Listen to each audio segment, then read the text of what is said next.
Welcome to the Wealth and Purpose podcast, where people who are led by their hearts come to learn the secrets to creating wealth in a way that feels really good and live their purpose fully in the process. I'm your host, Patty Lennon. I'm an ex-type A corporate banker turned intuitive business coach. I'm also a wife, a mom to 2 preteens, a professor, Girl Scout leader, and well, hey, you get it. Like you, I wear a lot of hats. Whether you're looking for inspiration to get started or strategies to get growing, I am here to help you create abundance in every area of your life and business. Welcome. Well, hello there, and welcome to this episode of the Wealth and Purpose podcast. Hey, this is Patty Lennon, your host, and I want to thank you for giving me this time. I'm going to do my best to make the most of our time together right now by answering the question that I have been getting the most, which is, how do I keep my energy high? How do I stay positive? How do I tap resilience when it feels like it's getting so hard? And at the time that I'm recording this podcast, you may be listening to it in the future, but at this time we are still in isolation during the COVID pandemic. And it's getting to a lot of people. There's a lot of things going on that's causing it to be hard for people. There's economics. There are just mental and social issues that go along with isolation. There's fear. There's just so many layers here that so many are dealing with. And so for you, it might be just the mental struggle of being stuck, of being inside. And depending on how much freedom you've given yourself in life, in your life, how much you've allowed yourself to follow what your soul knows to be true and feel that freedom, the more or less you're going to be triggered by this, limit of freedom that we have right now. And what I mean by that is, if you already felt sort of trapped in your life, this physical isolation is going to be that much more grueling. If you're someone that is an extrovert and that really gets your energy from other people, then probably socially, energetically, that this is difficult. There's some memes going around that are joking about, when introverts even want to go out, it's pretty bad. So even those that aren't necessarily extroverts are feeling it. You may be feeling fear because of a job loss or a potential job loss, or you have a loved one that is, compromised, or worse, you have a loved one that's sick. You might be dealing with grief. You might be actively grieving someone that is dying, that you can't be with, or if someone has died and you weren't able to be with them, or you're just not able to get comfort from being with your loved ones. All colors of the difficulty rainbow are alive right now. And I'm not sure that what I have to share is going to help every single situation. But my hope is that something I say right now gives you the tool that you need. So we're going to go back to that trapped feeling and start there, because I think that's the one that has the most space and the most opportunity in this pandemic. And what I mean by that is, as difficult as the circumstances are that we find ourselves in, there is a lot of opportunity here. There's a lot of opportunity for clarity and for growth and for awareness and ahas. And that trapped feeling really can give us a doorway into what will make us truly feel alive. And the great thing is, it can be done, in this moment. You don't need to be released from isolation to feel it. And so what you can do with any emotion, but we'll stay with this trapped feeling, is start to really feel into, where is this feeling in your body? Where do you feel confinement? Where do you feel, this sense that the world's closing in on you, if that's how it feels? Is it tightness in your chest? Like maybe it's hard to, breathe? Is it a tightness in your back? Does it feel like a weight on your shoulders? Where is it? And you want to breathe into it. What that means is as you breathe in, you want to intend for the breath to go to that area of your body. So as you breathe in, if it's a tightness in your chest, you really breathe in and feel your chest. You feel the oxygen in your chest. If it's on your shoulders, as you breathe in, you want to visualize that oxygen, feel that oxygen filling your shoulders. Now, if you're new to this may seem unusual. Like maybe it's you feel tightness in your feet. One of my kids, when that child is taking a test, scrunches up her toes. And it took us a while to figure that out, but it was after standardized testing, she would always say, my feet ache. And it was during lacrosse season. So we always thought it was her cleats. And then we figured out, no, she scrunches up her toes during the standardized tests. Well, you can breathe in and send that breath right down to your feet. Just the breath alone will help relieve some of the physical symptoms. But once you start doing that, and you do need to give yourself some time and space for this, I would say at least 15 uninterrupted minutes, but ideally 30. And you want to start to see what thoughts come up, what words, what images. And if you can do that, what you'll start to see is that there's a wisdom being held inside your body, that when you shove away truth about yourself and your life and you try not to look at it, it doesn't disappear. It gets hidden. And the place it gets hidden is your body.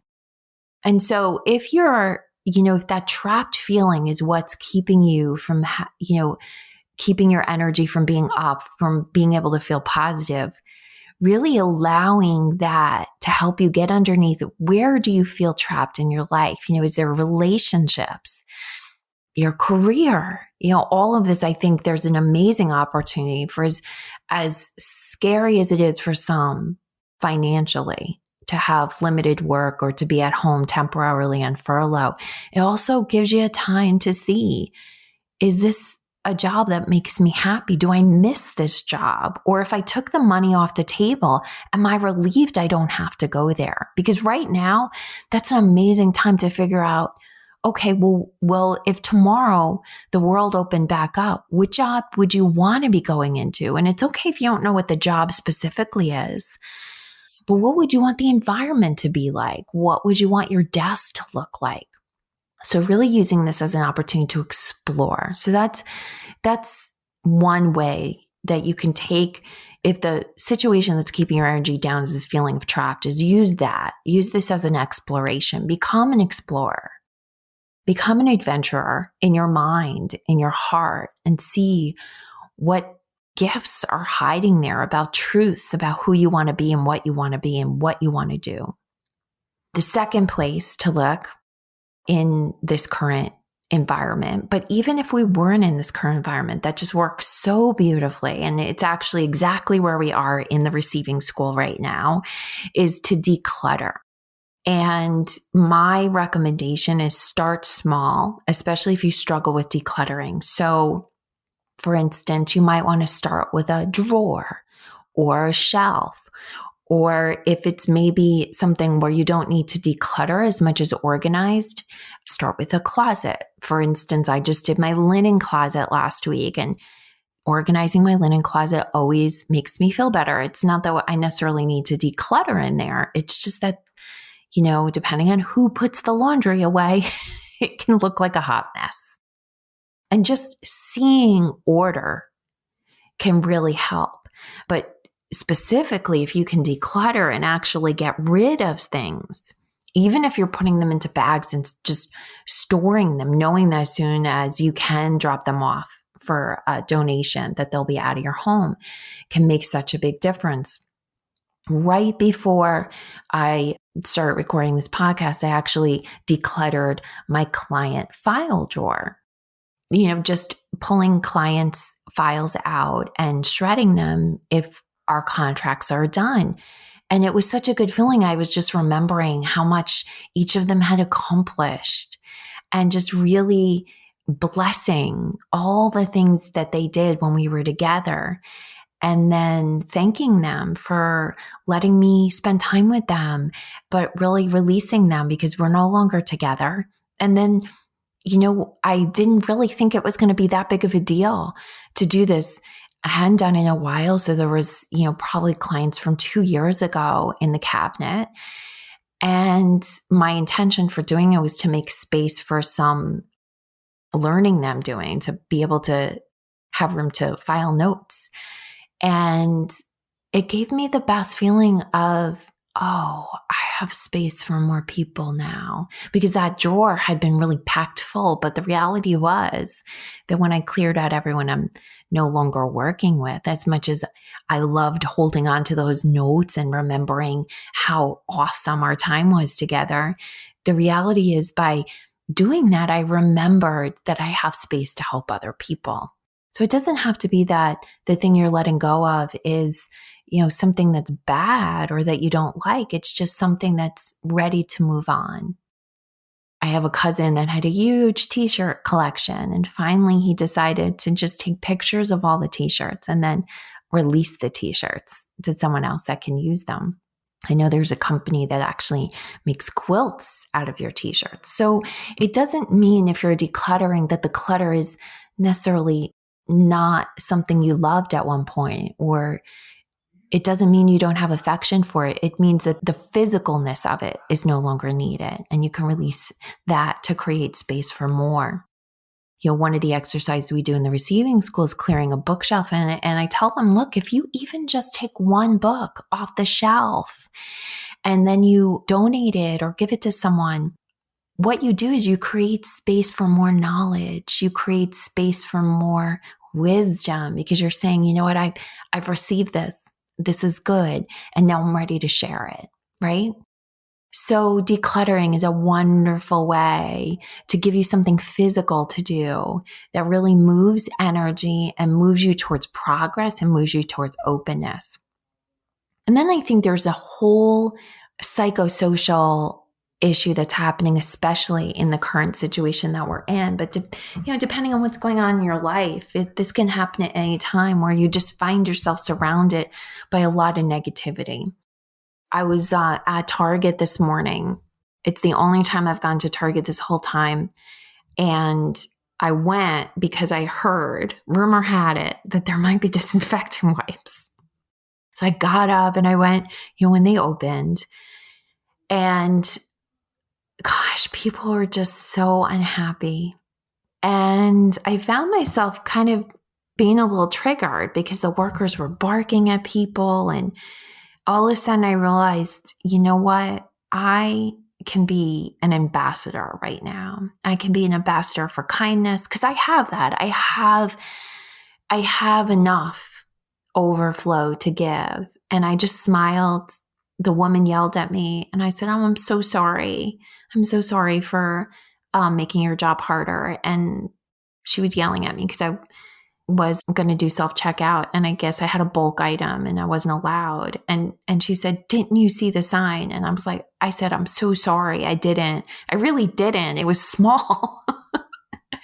I was trying to do everything right and I still got it wrong. And that can be a trigger for me still to this day, because one of my wounds as a kid was I always tried to be perfect. I tried to follow all the rules and be perfect. And although I've worked myself out of that, when that comes up of someone accusing me of not following a rule that I tried to follow, that can be really bad. And I found it. And what I found is that by taking what she offered me and finding compassion for it and giving her back something different, it actually made me feel better. What I can guarantee you is if I had absorbed it and not reacted, if I had reacted badly back to her, none of those would have helped with my energy. And sometimes it's hard to find the smile for the person that's negative. But I promise you that will always take you to higher ground more than any other situation. Now, if you can't manage the smile, you don't have to force it.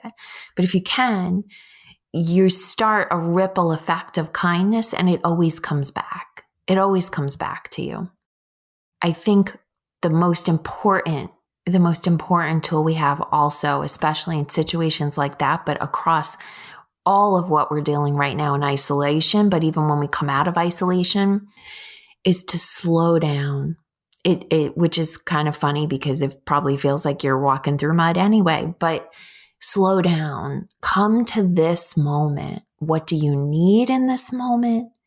What do you want in this moment? What do you desire? What feels right for you? If you can come into this moment, you can pull yourself into really, really good, juicy energy at any moment, because no matter what is going on that's really upsetting you or that's bringing your energy down, 99.99999% of the time, I'd even posit 100% of the time, it is happening in the future or the past.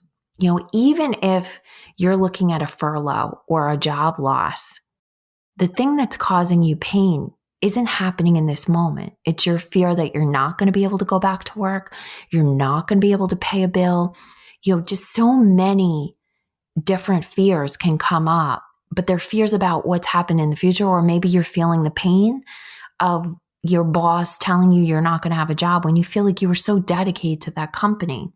But in this moment, most likely you're fine. In this moment, you likely have food and heat. And if you're listening to this, I would imagine you have some form of electronics. And if you don't have those things in this moment, what is it that you do need? And then where can you get it? What I found is, as I've been talking to people, one thing that's been causing strain on them is a feeling that something's been taken away from them. Their freedom's been taken away from them. Money's been taken away from them. Sanity has been taken away from them. I felt that from moment to moment. And the thing is that whatever we desire, the universe can meet that. It can meet that. And I actually have a story that highlights this in such a fascinating way. But I want to say in this moment, the key though is if you focus on something being taken away from you, you make it impossible for the universe to bring it to you. But if you focus on what you desire, so for even going back to the job, I don't have a job right now. Okay, then you desire a job. Perhaps that's what it is I desire a job. Get really clear about what you desire and move your focus away from what you've lost.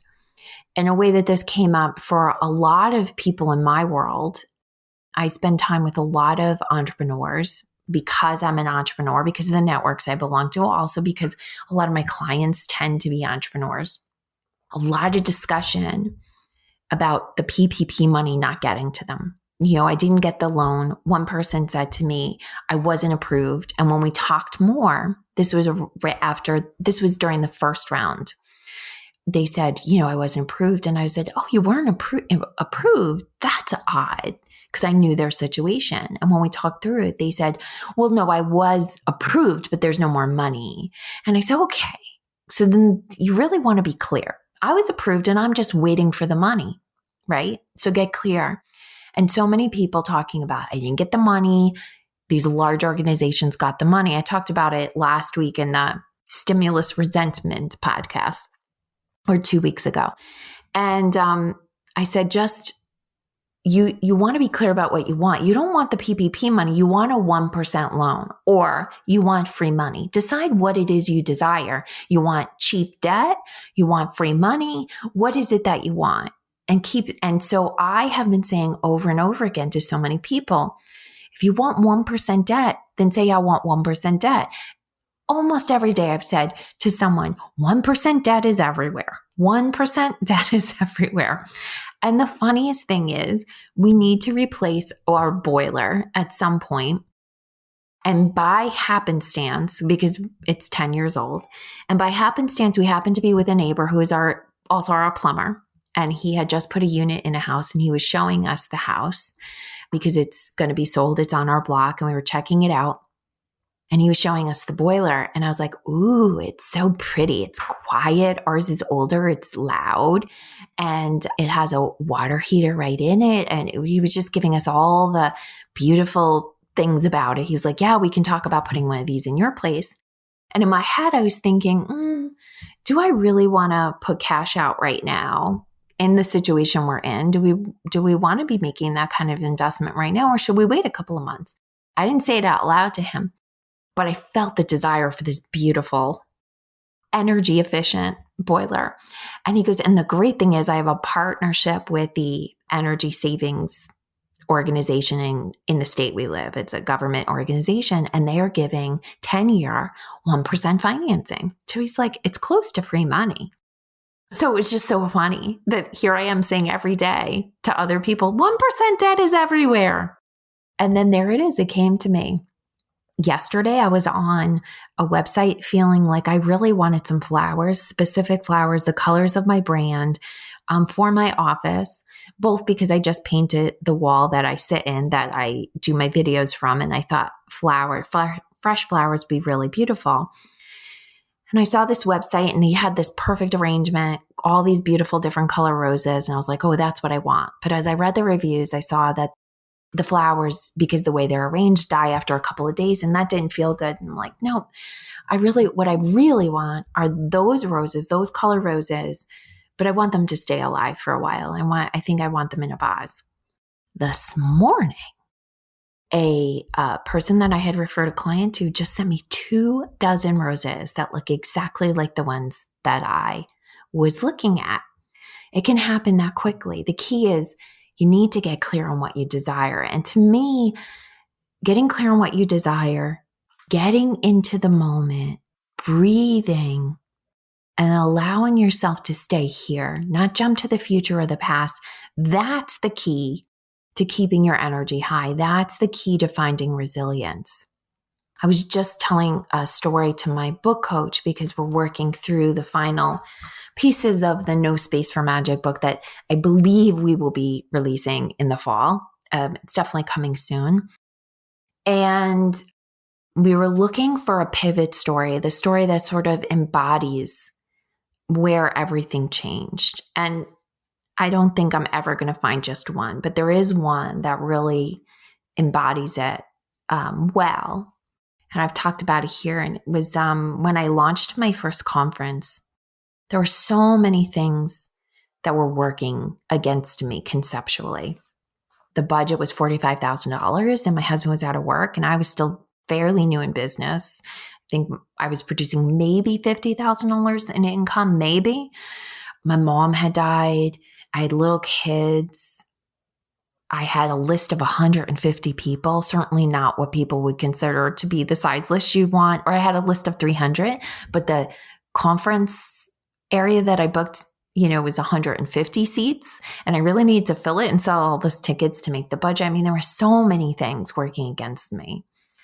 And yet when, we successfully did launch that conference, it was just one of the most beautiful events in my life, not just in my business life, in my life. And it came down to one moment.